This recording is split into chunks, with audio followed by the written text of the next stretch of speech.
Hello, my name is Daxton Dede. I am presenting the Law Office memo from the perspective of the Wisconsin's Prosecutor's Office. Our team was tasked with determining whether or not Dr. Cox should be prosecuted for the allegations of child abuse of his infant child. Together, we came to the conclusion that Dr. Cox should not be prosecuted because of the limited amount of factual evidence of actual child abuse taking place. If the state of Wisconsin wishes to prosecute Dr. Cox for his child abuse, the district attorney will have to prove through evidence that Dr. Cox intentionally caused harm and or neglected his newly adopted child. As of now, the facts show no indication or proof that Dr. Cox intentionally harmed his child. There is also no proof or indication of prior child abuse or neglect by Dr. Cox. Throughout Dr. Cox's career, there have been no abuse, mistreatments, or mishandlings allegations filed by any of Dr. Cox's patients.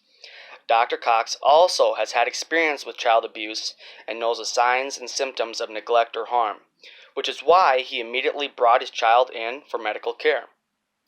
Dr. Cox, at the time, admitted to falling asleep with the child and waking up having rolled over the baby's left arm and shoulder, which is in no way intentional. Only from his experience as a doctor did he know that something was potentially wrong, which is why he immediately sought after a trained specialist. There are also 7 dermatologists specialized in child abuse and neglect that reviewed the case and could verify that no child abuse has taken place. The dermatologists also found a misdiagnosis of bruising by the nursing practitioner, which actually turned out to be a birthmark instead of bruising. There were also several other instances of mistreatments and incorrect diagnoses by other medical staff. So in conclusion, we decided that the state of Wisconsin should not prosecute Dr. Cox because of there being no proof or indication of intentional harm or neglect. There was also no previous indication of child abuse. Throughout Dr. Cox's entire career, he has had no complaints of abuse, mistreatments, or mishandlings of any of his patients.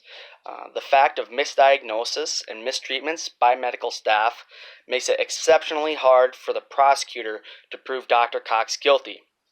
The nursing practitioner and other medical staff would be key and crucial witnesses to the case, but they will ultimately be dismissed because of these errors and inconsistencies.